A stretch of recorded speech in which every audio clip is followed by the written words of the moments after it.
Hi, my name is Nicholas Sia. I am 13 years old and in Year 8 and I play the classical guitar, which I started in Year 5 with the instrumental music school. I also play a second instrument, the piano, which I started in Year 1 at the age of 6. I am currently working towards getting my ABRC Grade 7 Piano Practical Certificate. Now, more about the classical guitar. The classical guitar is a 6th stringed instrument tuned E, B, G, D, B, A, and E. The right hand plucks and strums the strings, while the left hand presses on the frets to produce the notes. E, B, and G are the melody strings, while D, A, and E are the bass strings. Now, E, the slow E, is the lowest in pitch the guitar can produce. I really enjoy playing the classical guitar because of the gentle, soothing sounds of the strings and the various types of pieces I get to play by many different composers. I get to explore many different styles and periods. Now, one of my favourite pieces is Romance by an anonymous composer.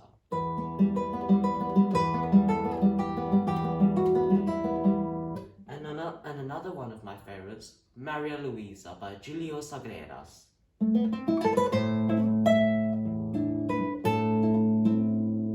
I also like to strum chords.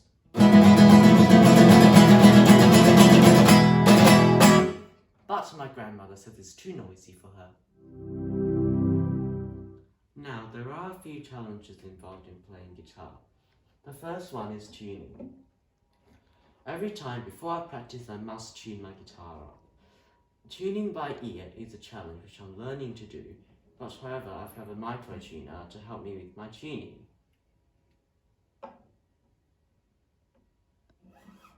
Secondly, is getting the right notes with the right pitch at the right frets. It's very important, especially when you're up here, to make sure that they don't go out of tune because the strings can move around quite easily. And also in this instance, to make sure this E doesn't go out of tune and is in tune constantly and rings at the right pitch. Now, thirdly is the pinky finger. Now, the pinky finger mustn't stick underneath the fingerboard or too far as pointing at the audience. For example, in this instance, you can see my pinky finger sticking out slightly, just a little bit, and I have to work on keeping it in more. Now, the fourth one. Now, next one would be the tremolo. Now, it's a plucking technique that's normally used in a 16th note or 32nd note. It requires your fingers moving in a swift manner to produce an effect of continuity in the melody, like this.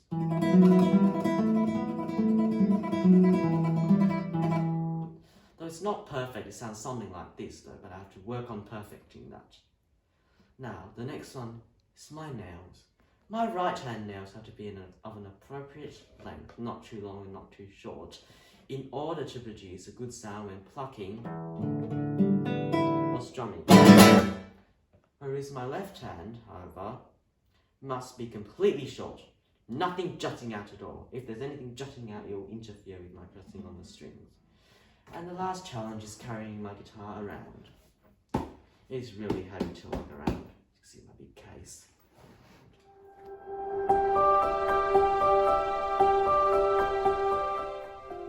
My practice routine. I aim to practice for at least half an hour on weekdays. Sometimes I don't even get to at all because I have too much homework or either I'm studying for an upcoming assessment, so I don't even practice at all. But on weekends, I aim to practice for at least an hour or more.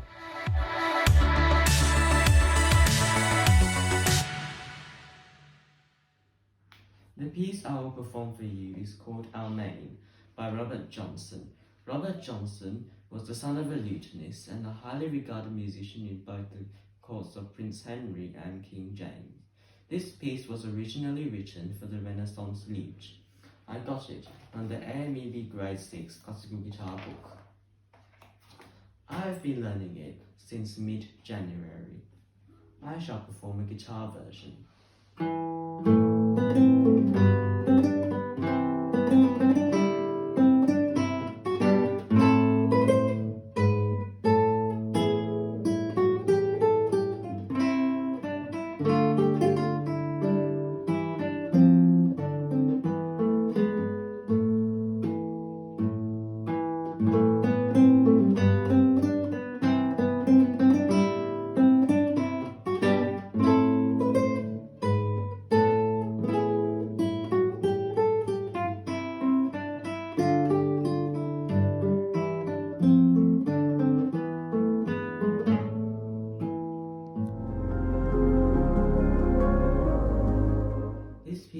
quite an easy piece for me. The only challenge is to provide more dynamics and phrasing to the piece to bring the melody out more. I enjoy playing this piece because of the gentle, soothing melody and adding suggested ornaments as suggested by my teacher to make the piece more interesting. And also, I get to explore a whole lot of different sounds by using the capo. Now, the capo is a device that is used to alter the types of sounds the guitar can produce by pushing it on a certain fret on the fingerboard. In this case, I am going to put it on the 2nd fret in order to make the guitar sound like the Renaissance lute. Here's the lute version.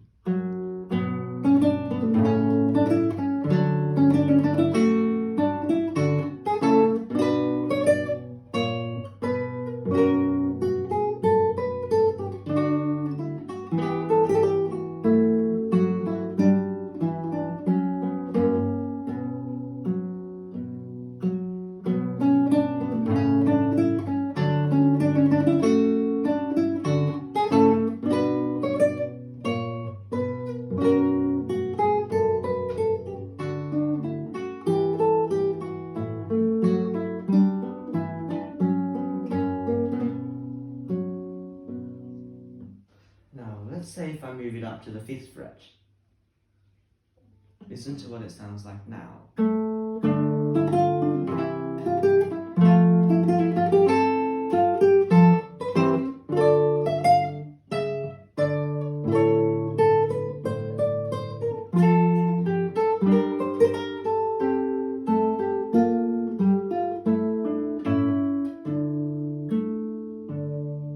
Do you think that sounds like a ukulele? That is the end of my presentation. Goodbye!